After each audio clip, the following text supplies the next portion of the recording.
everyone. My name is Kirk Bachman, and welcome back to The Ultimate Dish. Today we have a very special holiday episode featuring not one but two incredible guests, Jen and Michael Caines, the husband and wife co-founders of Moksha Chocolate. Moksha Chocolate is a bean-to-bar chocolate company based right here in beautiful Boulder, Colorado, that's redefining what craft chocolate can be. Michael, an Australian transplant with experience as a horticulturist, chef, and network architect, I have to ask him what that is the master chocolate maker behind Moksha's extraordinary creations. His meticulously controls every stage of the process, from roasting to winnowing to grinding to tempering to highlight the rich, complex flavors of a single origin cacao bean. Jen, with over a decade of experience in education, co-founded Moksha in 2019. She leads sales, marketing, and hosts unforgettable chocolate tasting experiences, sharing the story behind their ethically sourced cacao with every customer. Together, they're on a mission to educate consumers that craft chocolate is a fine food, not candy. From ceremonial cacao to functional mushroom-infused bars, they're creating chocolate experiences that are as memorable as they are delicious.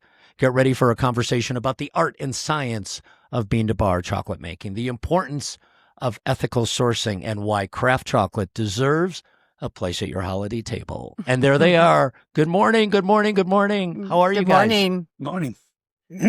Overworked. I labored through that long intro there. My gosh, there's so much. The first thing I want to say, people will figure out really, really quickly that we've met and that we're friends. And I have to say before I forget, because on more than one occasion, your boy Soren has been zooming around the plaza here where the school is. And anytime that I see him with his friends, I try never to embarrass him, but I always say hello, and he's always so sweet. I just want you to know that, right? Because not all children are sweet, but Soren is. And they gang up on ABOs, I believe, and don't buy pizza. So next time, just remind him, buy a slice.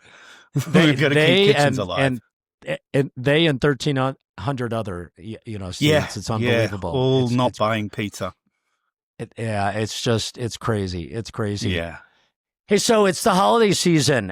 What are you guys? I'm going to let you guys talk first. We have a lot to cover today, but what are you working on right now? What's the energy feel like at Moksha during the holiday season? Well, so my side of Moksha is the production. So what I'm doing is as many things as I can humanly do in such a short amount of time. At the moment, we're working predominantly on the inclusion type bars, single origin and single origin included bars.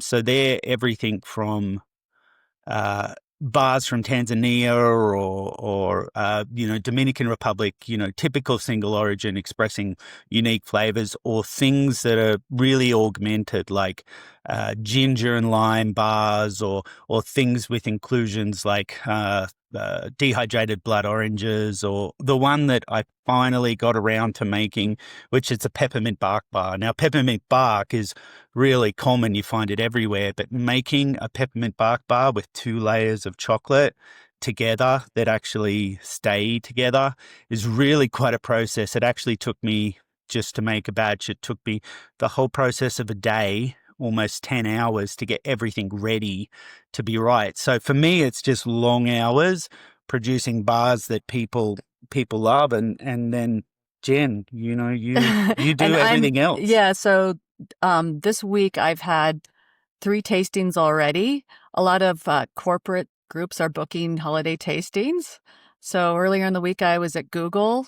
Last night, I did a chocolate tasting for a holiday party for a Girl Scout group. And tonight I have I know. And tonight I have a birthday party. So it's a really fun time of year to do tastings. And I also, of course, have a lot of markets. I've got 2 markets this weekend, one in Boulder, one in Denver. So we are just going all out. It's our busiest time of year, but it's also, in my opinion, the most fun time of year. I love doing all these markets and tastings. I love it. I love it. And you definitely are the marketer as grab the bars and kind of show it. And feel free to do that the whole time. It's really funny. Just getting prepared for the show. We work with Noel real closely on the script, but I also spend a lot of time sort of scouring the internet and watching videos and other interviews and stuff. And I was watching one from 3 years ago. It was live. There were two gentlemen and you, Jen, and it was the holiday season. They were asking you questions. And the funniest thing, I watched it for maybe 3 or 4 minutes. The interviewer was great. He had a lot of great questions, but there was this other gentleman. The only thing he did the entire time was stuff chocolate in his mouth. He was just eating the entire time. I'm like, that was really funny. I want that guy's enough. job. Oh my gosh.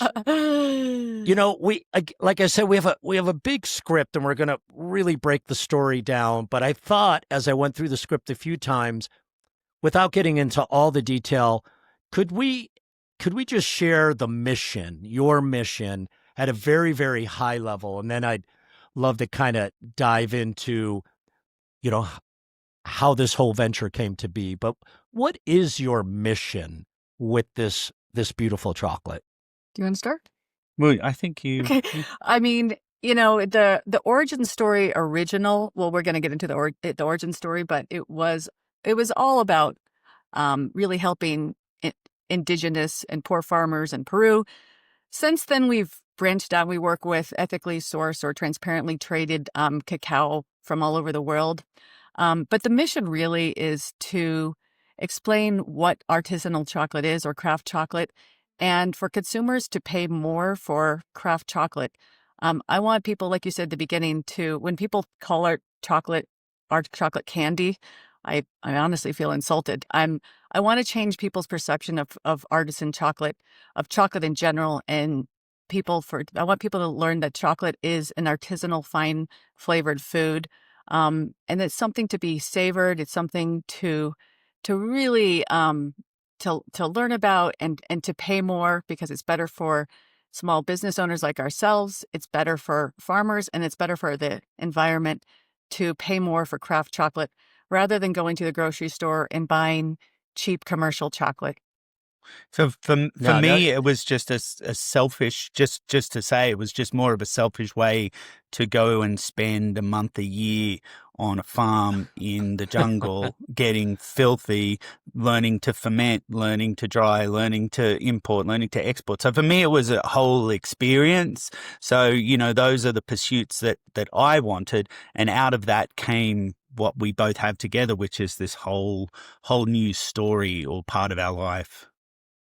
Now, I love that, and really well said. It's interesting. I don't know that I ever deliberately thought about not calling chocolate candy. I probably am guilty of that as well.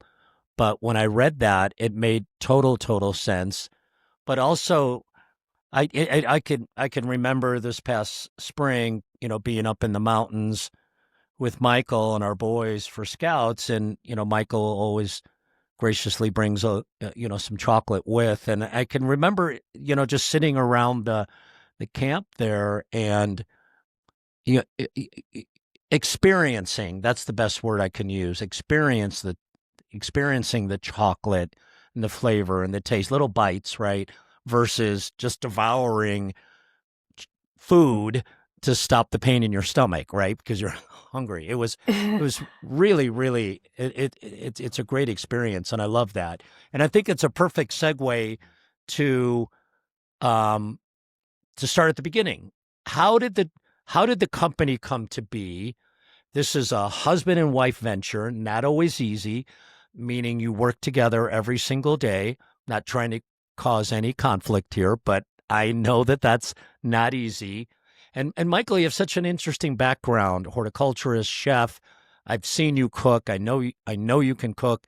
Tell us about what a network architect is, and how do you go from those diverse experiences to becoming a master chocolate maker? And then Jen will jump into you in just one sec.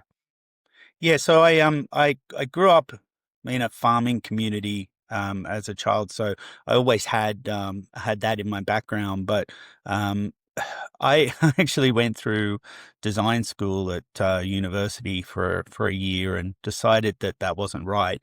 And so moving into horticulture and a form of native ecology taught me a lot about farming practices and about land and plants and everything that fits together on that agricultural side. But after that, obviously, I wanted to gain new experiences. So I moved into kitchens for a number of years, starting as a dishwasher, a dish pig. I don't know if that's derogatory or not, but that's what they called me. And then I went through, obviously, onto the line and worked there for a number of years. But to sort of solidify my life and move on from there, I became a network architect. So basically, what I was layer 1 and layer 2. So layer 1's the equipment, and layer 2's the connectivity. So I worked predominantly on the equipment side of vertical telecommunications. So that's where I really found I had an aptitude for engineering in that respect. Okay. And that's one of the most important parts. People probably don't realize that if you're going to get into a business where there's lots of machines spinning, there's lots of things moving, there's lots of things grinding, every other day is a maintenance day, So having that background of being able to fix things really taught me a lot of skills that I've used ever since. So for me, was really when Jen's brother called me and said, "Do you want to buy a cacao farm in Peru?" That it really took off. And of course I said yes, because why wouldn't you, So, and then I broke the news to Jen, who can probably say how reluctant she was from here. Mm-hmm. Oh my gosh. Well then, Jen, you spent a lot of time in education before you started the company. What inspired you to not slap Michael and walk away, and So rather she didn't. I mean, it's very hard to be a chocolate maker, to be a solopreneur. It was just evident from the beginning he could not do this by himself. You can't make a product and sell the product. And the timing was right to make the move. I was teaching at the International English Center during COVID, so obviously my job became redundant. I was trying to do both things for a long time, and it just felt like the right time to make the move. And I honestly did not know what I was getting myself into. I'm kind of glad I didn't know how hard it would be to be an entrepreneur. We just jumped in, and it actually really suits my personality. I love doing this now, but I don't have a business degree. I never planned on starting a business. It all came to be. But I really enjoy what I do now, and through the chocolate tastings, I can use a lot of my educational experience when I'm educating my customers, or even if it's just at a little market. Just constantly, when people are tasting the chocolate, I try to give them as much information as I can.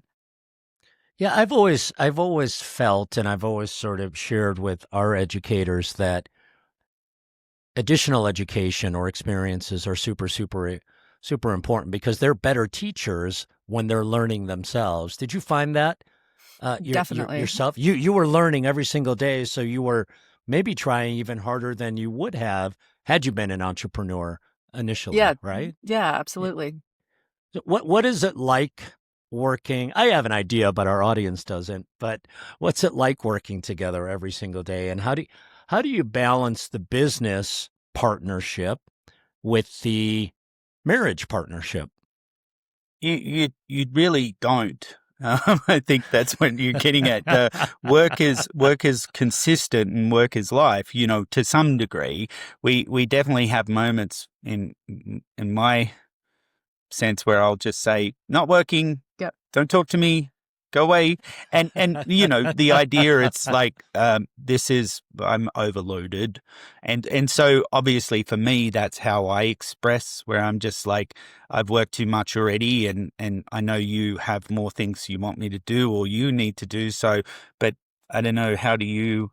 Well, I mean, again, it's very delineated, and our roles. I'm like, I walk in the factory and he's like, get out of here, So, I sit down at the computer and she's like, get out of there. Yeah. We do have very strict Yeah. demarcation. She sells, I try not to do the books, but I will have to talk to the accountant, so there are things that cross over all different areas, but yeah, it's very demarcated. What I've noticed though, just to give Jen a little more love here, is that in addition to just selling, right? I have the website up right here, and I've seen you in action. I mean, you've really educated yourself in the art of this process as well. You speak as if you're in the, in the factory with Michael. Yeah, and everyone always tells me this tastes amazing, and I'm like, I can't take credit for the taste, but yeah. But you could take partial credit. So yeah. I guess the question then is, how do your roles complement each other then? Well, better say this right, Michael. No, I'm best kept in rooms away from the public, I suppose. So no, the reality is all, and I say it all the time, all I do is make.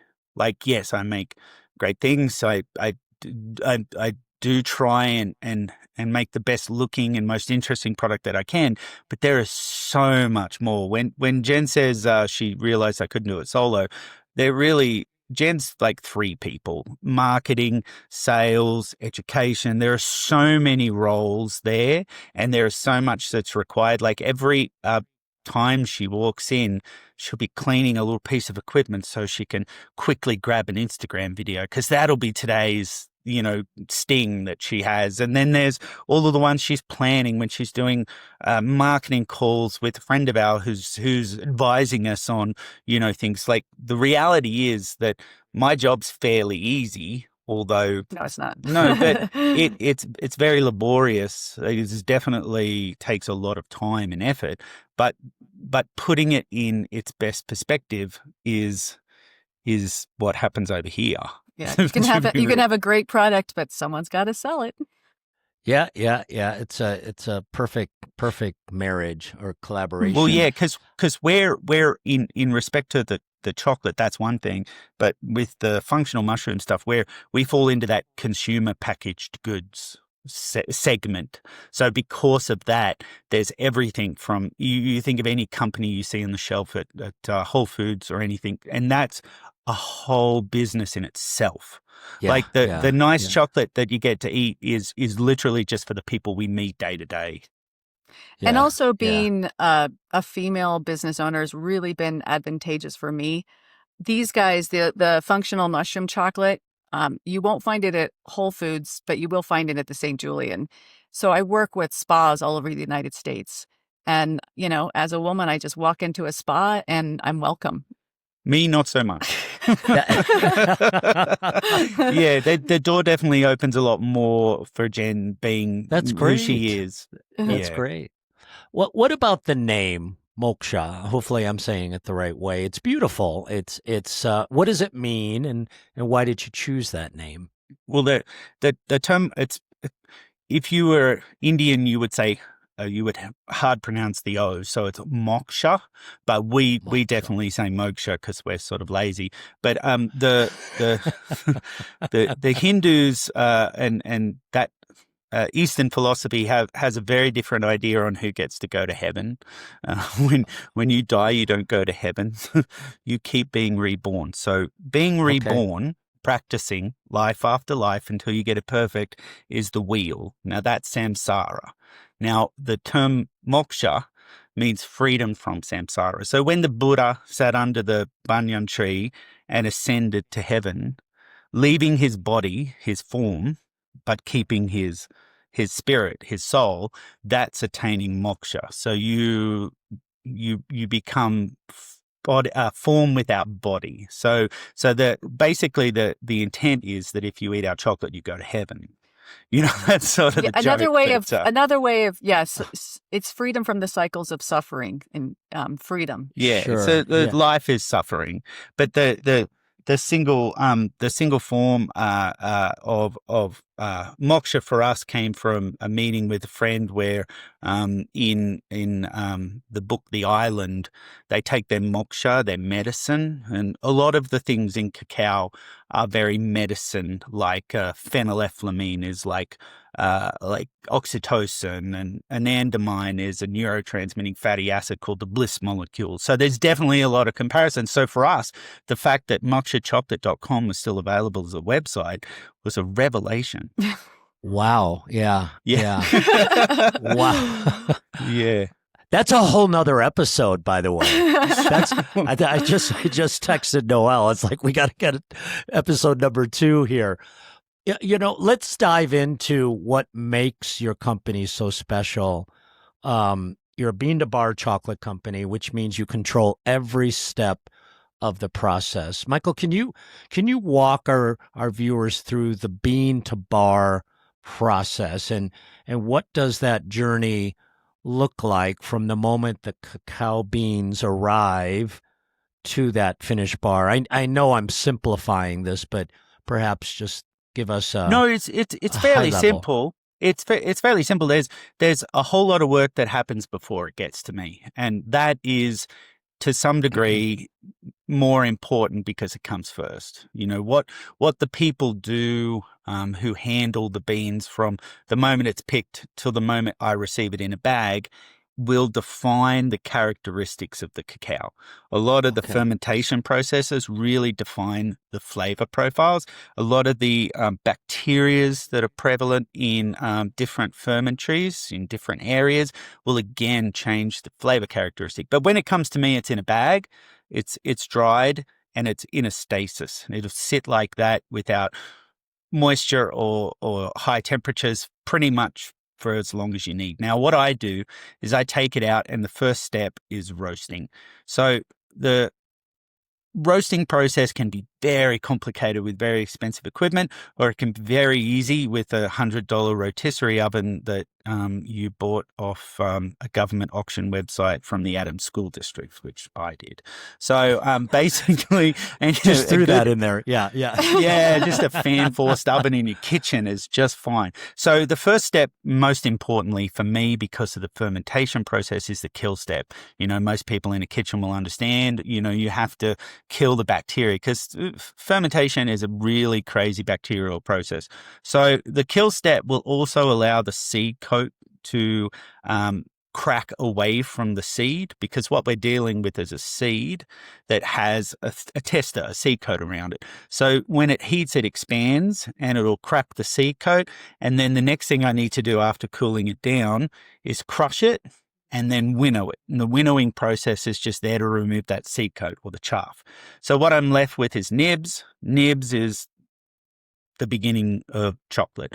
So grinding the nibs in the simplest machine is a melanger. So a chocolate melanger can be anywhere from a 2 to 3 kilo model on a tabletop to a 10 to 100 kilo upright type device that you might see in a kitchen anywhere, that grinds any type of seed product. So the grinding process will generally take anywhere from 1 to 5 days, depending on what you're looking to make. And sometime during that process, you'll add other things. And when you add those other things, whether they be milk or milk alternatives or sugar alternatives, that's the moment when cacao becomes chocolate, because it's not chocolate until you've added something else. And right up until that moment, it's going to be cacao. So all the steps that go on there can involve all sorts of augmentations, but it's a very simple process, and you can literally do it on your counter at home as long as you're willing to listen to a machine go for 3 days, because it will drive you crazy. The one, just taking a step back then, do you have limited control before that product is in the bag, as you mentioned, and then you receive it? Is there a certain product that you're looking for, or a style or a flavor before it gets into that bag, or are you limited to what you receive and then create your magic? Well, for one example, we work directly with a fermentary called Zorzal. Zorzal's a bird sanctuary. Zorzal Estate is a bird sanctuary in Dominican Republic. They're Hmm. probably one of the highest, if you're looking for standards of ethical cacao, they're probably one of the highest. But the thing is that last year's cacao had this citrus sort of flavor, and then all of a sudden, when I bought a half a ton this year, it was totally different. And so we had a little bit of communication backwards and forwards, and it turned out that they'd moved their systems, they'd changed their process, and of course we've learned to love the new cacao. They also mentioned this idea of terroir when it comes to all these different environmental aspects you can't control. They also mentioned it was a rainier season. Yeah, So the temperature and the humidity, and sorry, I was yeah, I mean it's interrupt you. no, but it's such what happens in the country we can't really control, but that's why we work with really trusted farms that have their processes down. We would have to go to every farm, and it's what we did in Peru. But the fermentation is just essential for the fine flavor of the cacao. Yeah, absolutely fascinating. So along those lines, what Michael or Jen both, what does ethical sourcing mean to you, and why is it so important? And I mean, it's obviously important in the world of food, but specifically for what you're trying to produce. Well, for me, the most important part, there's a lot of factors that, farm gate pricing, which is the amount of money that stays inside the farm gate. We really want to make sure people are paid properly. But the reality is that at the end of the day, being able to work directly, whether it be with at worst case scenario, an importer who has a lot of information about where the cacao comes from, but in the best sense, directly with a fermentary or a farming community or a co-op, because not only, do you get a better price when you're working closer to the source, but that money is going directly into that community. That the money you're paying, if you're paying, because it can be anywhere from $10 to $20 a kilo, which is a lot of money. And if a lot of that money is getting absorbed by a bunch of rings around the initial source, that the idea of, to be honest with us, the idea of cacao slavery, which does come up in the supply chain, it's not really an issue, not for us, because we don't source from a lot of those places. Our sources come from areas a lot closer to where we are, South and Central America. So, those areas we can trace a lot closer to the source. Yeah, about 70% of the world cacao supply comes from Ghana and the Ivory Coast. And that's generally where they have some of the, unfortunately, some labor practices that are unethical and an inferior cacao product as well. I mean, it does come to the ethical cacao is or transparently traded cacao is better for the workers, but it also tastes a lot better. It's all about really buying the best quality, fine flavored cacao as well. Yeah, it's consistency. If you're working with a cooperative who is centralized fermentation, you get a much more consistent product. And this comes back to what we were talking about before, where, I buy a half a ton. The first time I roast it is going to be a process of me understanding what I've got and what the characteristics are, maybe fine tuning that a bit. But then I'll use that process and that system that I'll work out through the whole batch, and that might be 10,000 bars or more, So once I learn where it's at, then I can know right to the last bean it's going to be the same. One of your missions is to educate consumers, as you are us now, that the craft of chocolate is a fine food and not candy, as we said earlier. Jen, this is such an important message. What's the, I guess I would say, what's the biggest misconception that people in general have about chocolate when they first discover your beautiful product? Let's see. Well, not to put anyone on defense here, but well, no, I mean, it's just the first thing I do is I always just want to get the chocolate in people's mouths. And not and again, this misconception that you should just eat it, sculpt it. It's like, and I'm always like, stop, slow down, take a breath, put it in your mouth, really Yeah. let it melt. Yeah. Close And your eyes. educate them on what they should be looking for. It's Experiencing. almost, Yeah. you mentioned terroir. I mean, it's like learning how to taste wine as well. It is very, right? I mean, I always talk about, there's so many similarities. When you taste the chocolate, the beginning, the middle, the finish, it's just like a fine bottle of wine that it has length, it has depth, I have, when I do my chocolate tasting, all the flavor profiles they might taste. So, whether it's a tasting or just at a market, but people just constantly, they taste it and they're like, whoa, that tastes amazing. Because the average person really has never even tasted craft chocolate. Tasting craft chocolate is just an absolutely different experience than conventional chocolate. Regular chocolate you buy at the grocery store, when you look at the ingredient list, it's just, often sugar is the first ingredient. When you look at our bars, like this is a Zorzal estate, and you read the ingredients, there's 3 ingredients: cacao, cocoa butter, and sugar. That's it.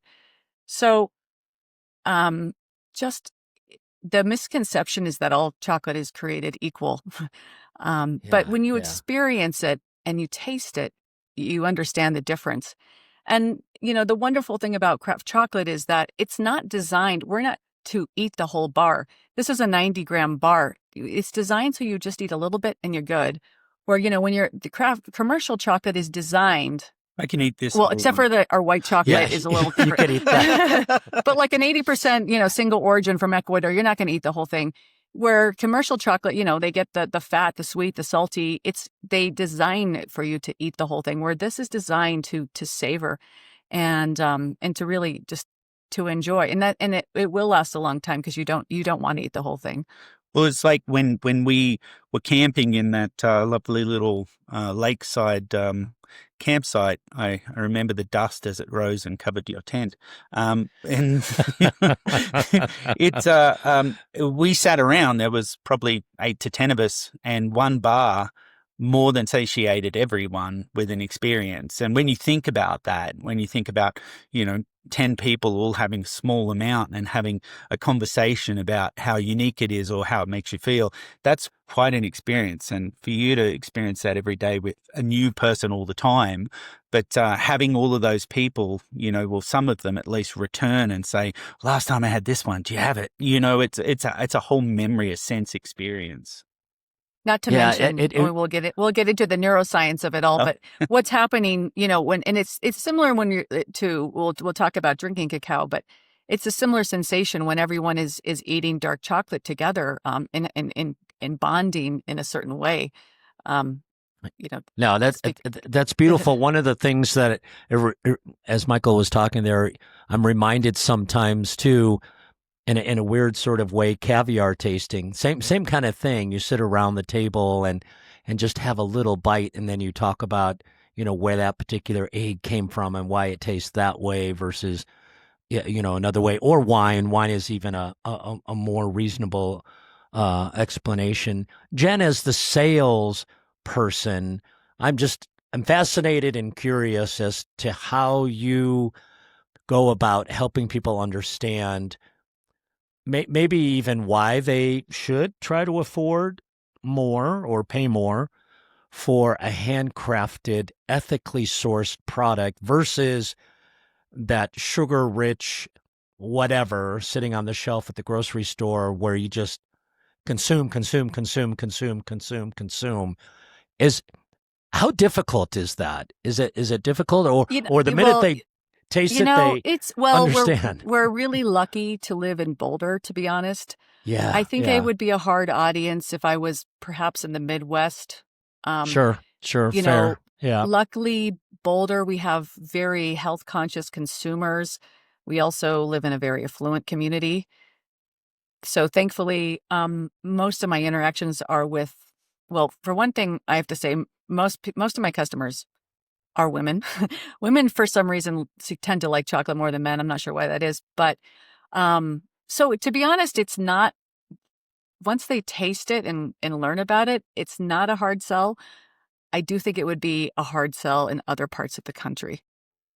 So That's fair. It's That's definitely fair. a luxury, like, spending more Yeah. than $10 on something where you can buy it for $5, it's we get that, but this is part of the sell, I think, when typically as a consumer packaged goods product, the cheaper is always said to be better.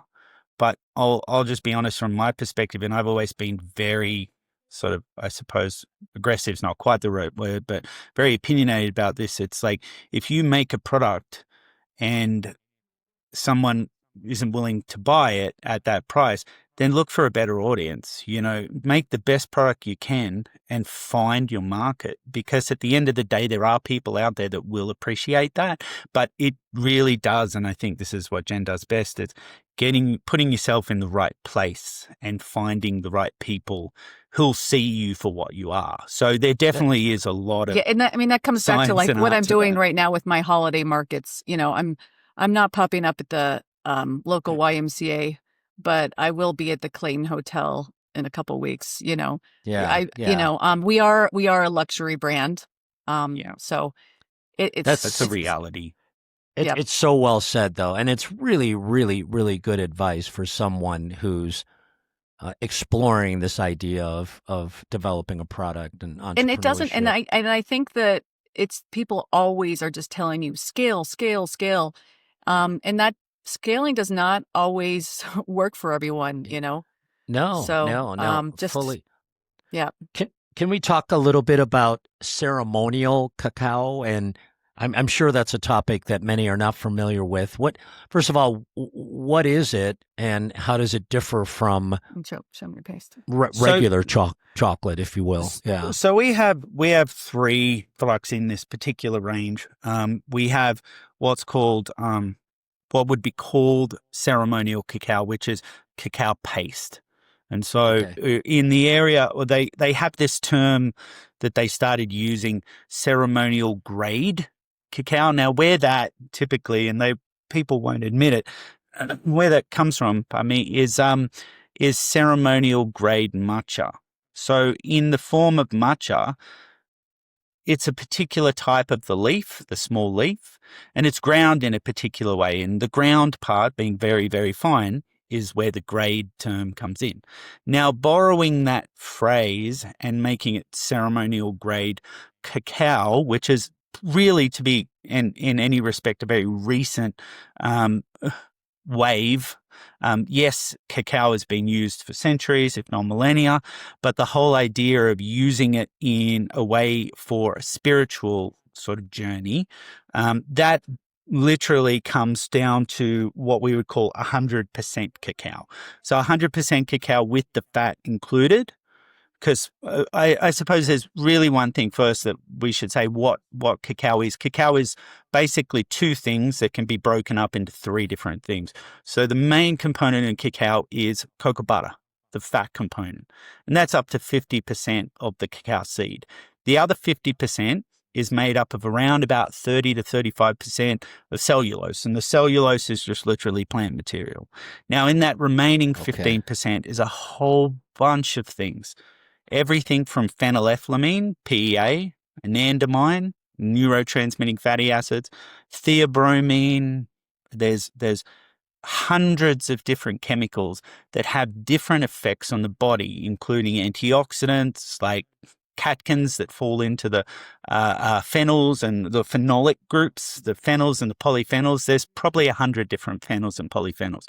And all of these things have different effects on the body. So what people are doing is they're taking cacao in a particular way. And this is the same as when a group of people will eat it together and have this connection, because the phenylethylamine, the PEA, is just like oxytocin. Oxytocin is the chemical that in women will produce when they have a baby to bond them to the child. So you think about everyone sitting around eating a chocolate bar together and getting high on those drugs or those chemicals, because they have a process in the brain where when it comes in, it actually creates a sort of virtuous loop where it produces more serotonin in the brain.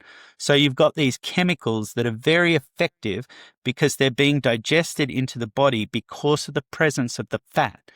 The fat cocoa butter is a medium chain triglyceride that's broken down in the smaller intestine and absorbed into the blood and unpacked in the liver. So because of that, chocolate is a very effective delivery method for these particular chemicals that are in such a small amount in the cacao.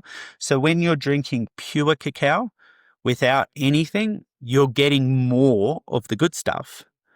And you're absorbing more of it effectively. So literally, when you talk about something like ceremonial cacao, you're talking about people sitting around intentionally ingesting these particular chemicals and then doing things. And you probably know more about that because I just make it, but you have to go and I mean, and do the I always breathing. say you don't have to sit around and have a ceremony. I just drink it in my coffee every morning because I know it's an absolute superfood. There's a lot of kind of nonsensical marketing around it. The other thing you didn't mention, I mean, ceremonial cacao, we believe it obviously has to be ethically traded. But I just think it's a great alternative to coffee in the afternoon. And I always have customers who can't do sugar, and I'm like, well, I've got something here for you. If you want to get all of the health benefits of dark chocolate, but you don't want to eat dark chocolate, go for cacao. And traditionally cacao was made with like cinnamon, spice, water. So we always prepare it. I like to, when I do a cacao drink for a tasting, I don't ever put like sugar or milk in. I like to prepare it like the Mesoamericans drank it traditionally. Because, it's only been within the last couple hundred years that we made chocolate. Cacao through the millennia has always been, it's been a beverage, not a bar. What it would be typically considered, because I always make it too thick, and so what I'm making is I'm making an emulsion. It's a ganache. It really is. Okay, yeah, which I can relate to. Yeah, and I should say to our audience that there will not be a quiz at the end of this podcast. By the way, brilliant information. I was going to go into the health benefits. I think you touched on that beautifully. Can you touch a little bit on the incorporation of functional mushrooms into some of your chocolates, and which mushrooms are you using, and what benefits do those provide? So I'll just go through it quickly because we could talk for an hour about mushrooms, but we won't do that. Episode number 3. Yeah, if you ever want to hear mushrooms, this is our bestseller. This is 80% cordyceps and lion's mane. So the cacao, it's a super dark chocolate. Okay. Yeah, these also have coconut sugar, so it has a beautiful earthy flavor. But yeah, lion's mane, everyone's taking these days for brain health. Great for ADHD, anyone with dementia, but just kind of brain fog. A lot of middle-aged women going through menopause feel like they're having brain fog, and they're like, yes to lion's mane. Also, cordyceps is the energy mushroom. Athletes have really discovered it for energy. It's always fun to do a functional mushroom chocolate because most people have seen The Last of Us, and we can all make jokes about, zombie mushrooms eating us alive, and there's a lot of lore around cordyceps boosting libido, so that's always a fun topic. And it's our morning, yeah, so it's a get up and go. Yeah, this is a great one to eat in the morning. Yeah. I think it's also a great alternative to coffee in the afternoon. And we talked about, cacao with the theobromine is the stimulant. A lot of people think that cacao has a lot of caffeine. It doesn't. The stimulant in cacao that is so energizing is called theobromine, which also Theobroma is the cacao genus, and it means food of the gods, which is aptly named. But anyway, so that's cordyceps, lion's mane, really great for energy and focus. This is our daytime blend, turkey tail, maitake, chaga. All of these mushrooms are wonderful for inflammation. Turkey tail is a natural prebiotic. So this one's the daytime, which is designed for gut and immune health. So we've had a lot of people report that specifically one person, I love their review. They had no idea. I had an upset stomach, and a friend of mine gave me this chocolate, and I couldn't believe it, but it totally settled my stomach within 10 minutes. It was one of those perfect testimonials you really want. And it's like, that's literally why we designed that product. People with IBS report it alleviating symptoms, because that's what that's for. And that's your daytime when you're on your go. You don't want too much energy, but you want to be able to take care of your gut and immune health. Yeah, and I mean, turkey tail has a really interesting use in like China and Japan. It's amazing. It's a net for treating cancer. So a lot of people who have been diagnosed with cancer take really high doses of turkey tail. You can watch Paul Stamets' TED Talk all about that. But anyway, and then the last one is the reishi mushroom chocolate. This is our evening blend or night blends. Reishi is a very calming mushroom. It's known as the mushroom of immortality or the Zen mushroom. So it's a really wonderful mushroom for relaxation. Michael formulated this as a 65% dark milk, so it's not too dark. But it was interesting because the first time he made it, we thought we were going to do like a vegan milk, but like, so reishi mushrooms have triterpenes, which are very pungent. That's why it's working because it has this pungent flavor. So we had to kind of really work with the formulation to get it right to kind of be so the reishi mushroom flavor didn't overwhelm the flavor of the chocolate. But it's delicious. I've read and you and I've talked about that, and I don't want to put words in your mouth, but the tastings that you do with various people are one of the most favorite parts of your job, right, of your day. And can you walk us through what a tasting experience is like, and not only what happens, but what do you want to happen at a tasting? Let's just say people come in, they've never been to one of your tastings before. What's the best result that can happen? Well, I always start the tasting giving people chocolate etiquette lessons because, again, as Americans, we're just etiquette. Yeah. So, I mean, I can do it right now. Okay. So basically, when first we want to open, it's very similar to wine. So similar to wine, you want to look at your wine, swirl it around. So first we want to look at the chocolate, look and see if it has any discoloration. The next thing you want to do is you want to listen. You want to see if it has a good snap, and if it has a good snap, that means that that's been tempered correctly. You can explain what tempering is, but so hear that? Yeah. That's a good snap. I have chills. I have chills. Multiplying. Wow. Okay. So then, after you listen, similar to wine, you really want to smell the chocolate. You want to prime your palate for what you're going to taste. We have 5 different tastes, but we can smell thousands of different odors. So it's the whole process of tasting chocolate really is an exercise in mindfulness. So which chocolate do you have? And tell us what your This is a 70% single origin from Zorzal Estate. And so what do you smell? Tell us. Okay. Well, so a good little tool is if you're certainly on the back, because this has a texture on the front, is you can use a little bit of your finger to warm up the surface to literally melt a little bit. And that'll help you get a little bit of flavor, because I've got the whole thing now. I know what it tastes like already. Yeah. I'm getting all of this. And what are you guys smelling right now? So I'm getting licking.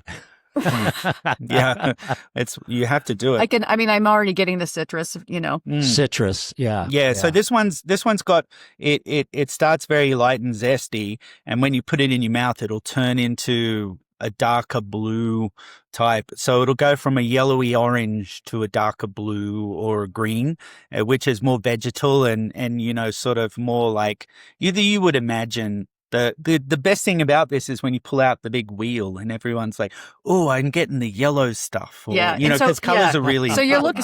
So first you're smelling it. You're looking at your flavor, and you're real. And again, I always tell people to eat chocolate, taste chocolate. Quiet place where there's not a lot of different. You don't want loud music or any other kind of smells around. And actually, everyone thinks that wine's the best pairing. It's really not. Just doing some hot water or herbal tea so you can really get the fine flavors of the cacao is the best match.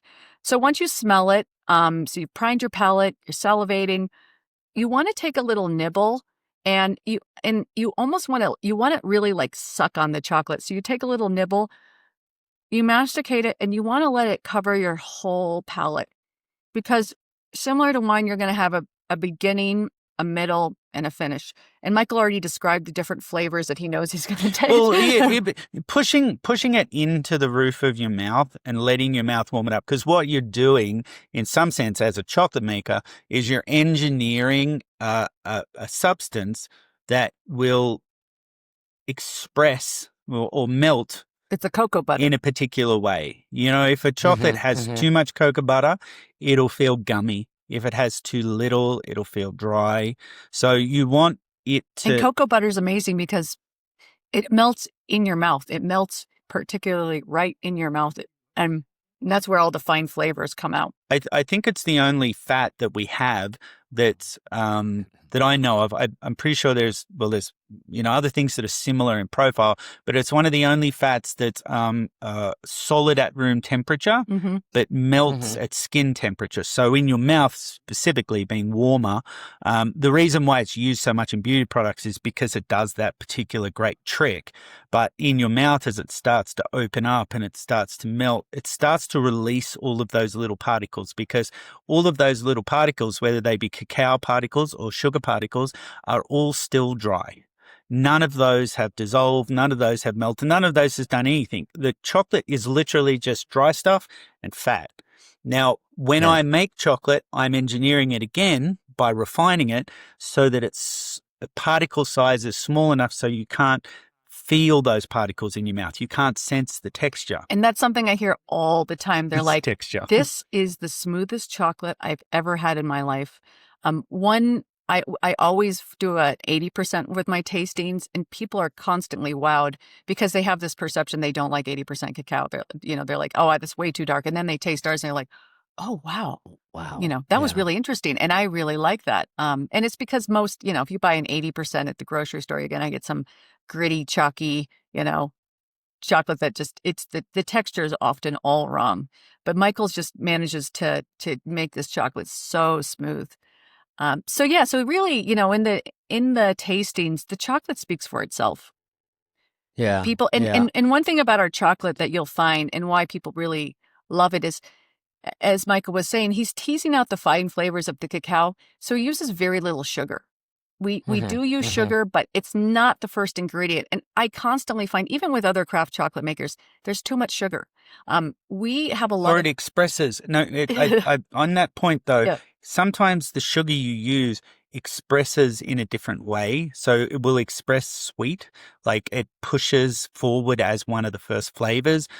I find with a lot of the products that I make, there are some that do appear sweet because they are, 35% of it is sugar, but the sweetness isn't the first part of the palate. Or I definitely try, for it not to be. I try for there to be, the smell of coffee, or it's like something freshly roasted, or I want astringency, or I want a bitterness. Maybe I'm looking for that's cherry, or that's raspberry, but there's definitely sugar is there to carry the flavor. I find chocolate with coconut sugar to be really quite gross, but I find that no, I'm just saying, I just think it tastes like dirt. But the chocolate, no, I'm being silly, but the sugar that I typically use is a raw sugar, and I find that as a less processed sugar, it fits a lot better with my style.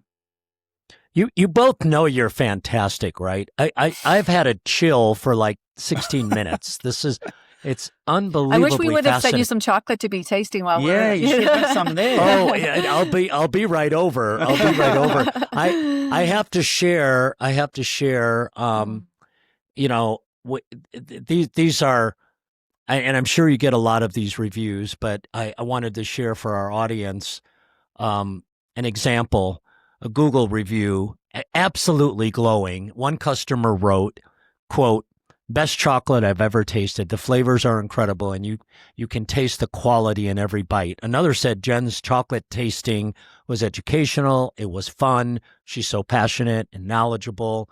And someone else raved, "Jen and Michael are true artisans. Their attention to detail and commitment to ethical sourcing makes every bar special." When you read reviews or hear reviews like that, tell me how it makes you feel, and what does that feedback validate for you? You're on the right path. We're doing what we set out to do. Yeah. I mean, again, I'm not even eating the chocolate right now, and I feel a calmness just listening to you. But how do those reviews make you feel? You want to start? I mean, I think it just goes to Michael's chocolate making, how meticulous he is in every step of the process. And yeah, I mean, obviously, this is who we are. This is our brand story. We wouldn't do it any other way. Yeah. But it also, it really reflects how Jen presents and the chocolate, how she, and the whole part about education. Like I've always said from the start, I think it was one of the first things I realized that chocolate's one of the most interesting, cacao, because really we're talking about cacao. Cacao is one of the most interesting and like complex things that we eat every day and basically know very little about. So when you start to educate, like literally she'll always, this thing is so gross. This is a cacao pod that one of the ones I picked up when, and it's still full of seeds. But when you hand somebody this, I think somebody asked Jen if it was an almond. Well, I always have cacao beans, and everyone's like, "Are those almonds?" Oh, the seeds? Yeah. Oh, I thought you were talking about the pod. Oh, yeah. that's hilarious. Yeah. Sorry. Yeah, but it's just amazing how little people know about chocolate. Just nothing. Where does it grow? How does it grow? How many beans to make a bar? And it's something that isn't everything. And so I'm constantly saying, look, chocolate should be revered. Chocolate is the food of the gods. We shouldn't have chocolate cereal, chocolate this, it's like, let's eat chocolate more sparingly and eat really good chocolate. And then, like, I have people come into the factory and they'll come in and I'll give them a tasting of 5 to 7 different chocolates. And not only will they leave, like, amazed they'll also totally buzzed. They've just been pumped full of the most amazing chemicals. So they walk out of the factory and leave those glowing reviews. So really, I'm sort of drugging them. Well, and that's Google part of the messaging as well, is that everyone really it's should change the way they think about chocolate in terms of, like, just for its health benefits. I recommend people eat at least an ounce of 70% dark chocolate a day for the health benefits. And then this is when I drink cacao. And I don't even fault people for the ignorance, right? Thank goodness we have you to educate us, right? And as we're approaching the holidays, perfect time, right?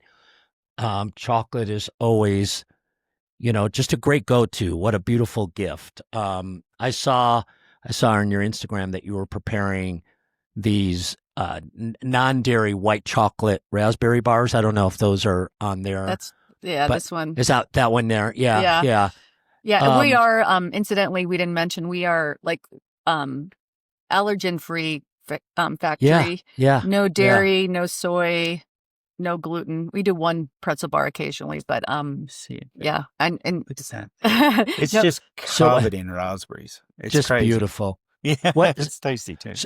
So what is, like, if I asked you what the holiday lineup is it feature that bar or a collection of bars, or?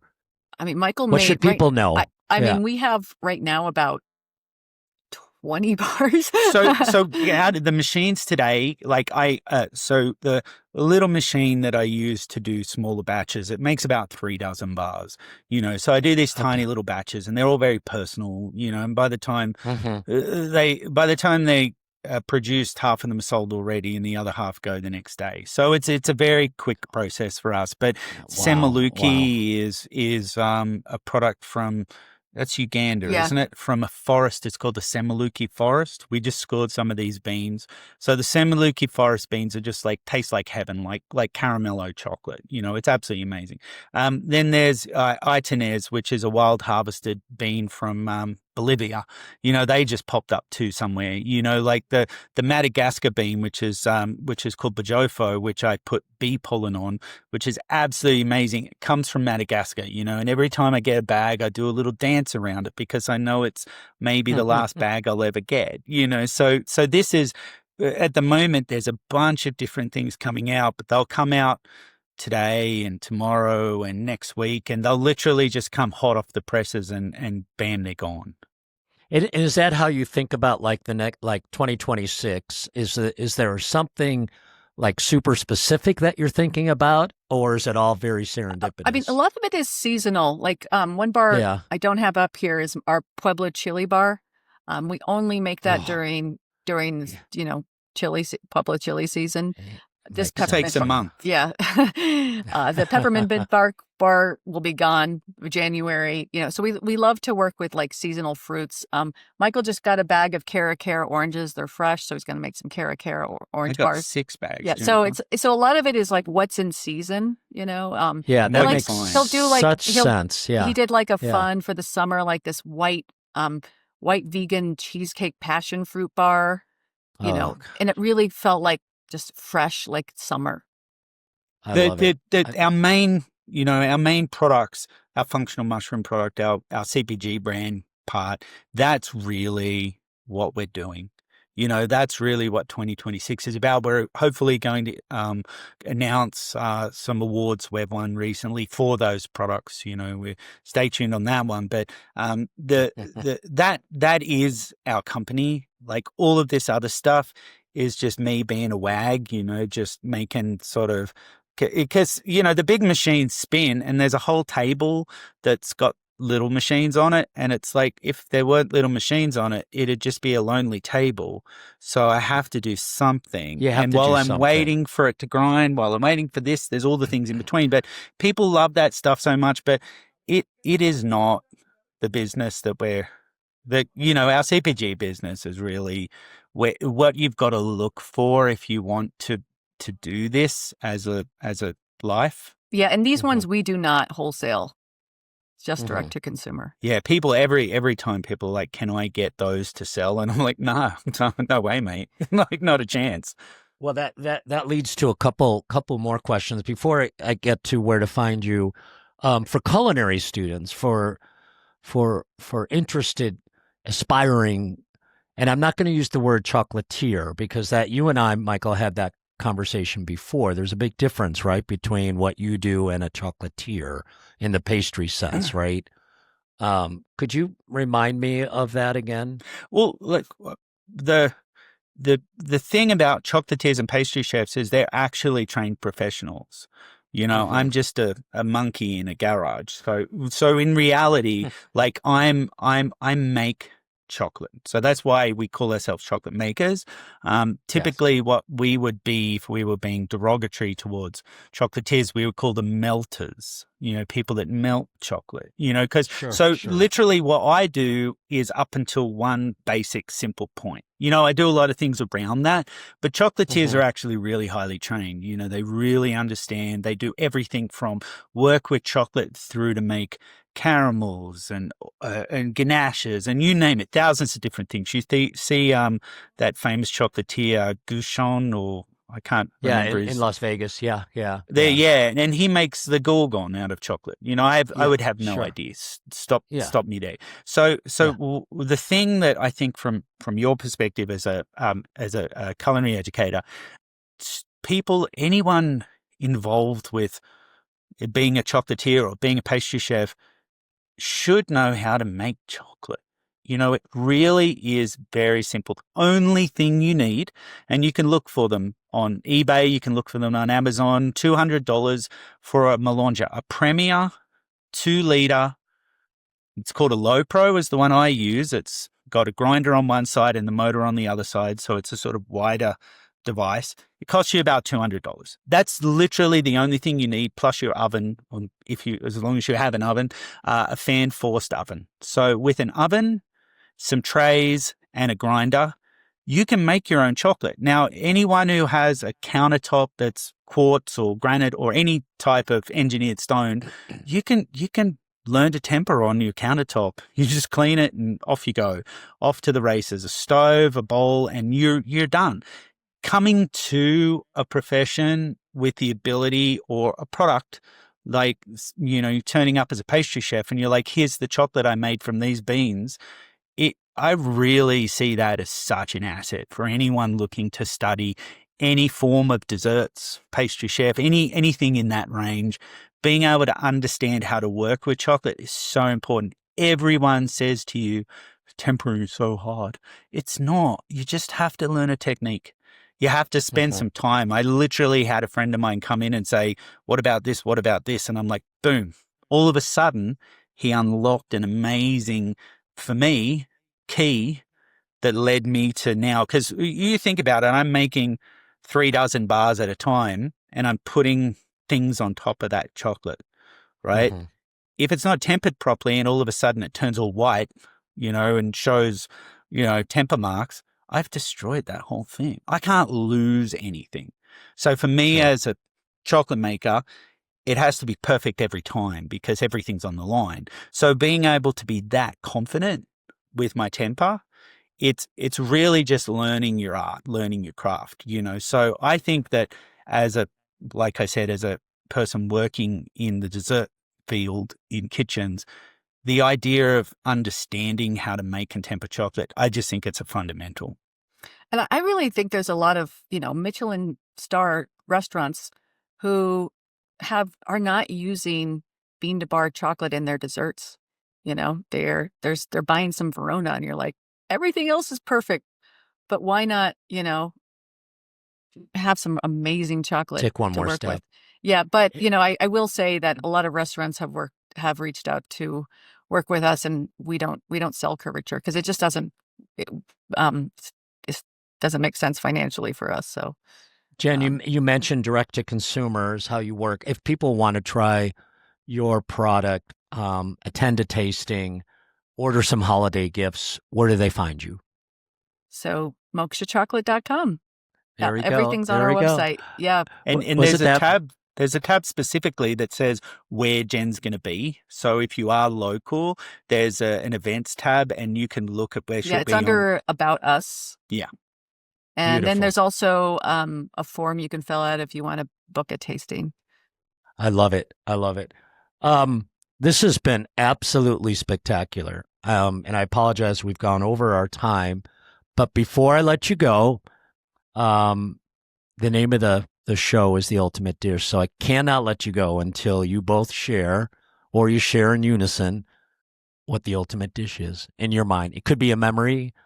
It could be an actual meal. Could be the meal you prepared for us not too long ago. But what is the ultimate dish? And you could say chocolate.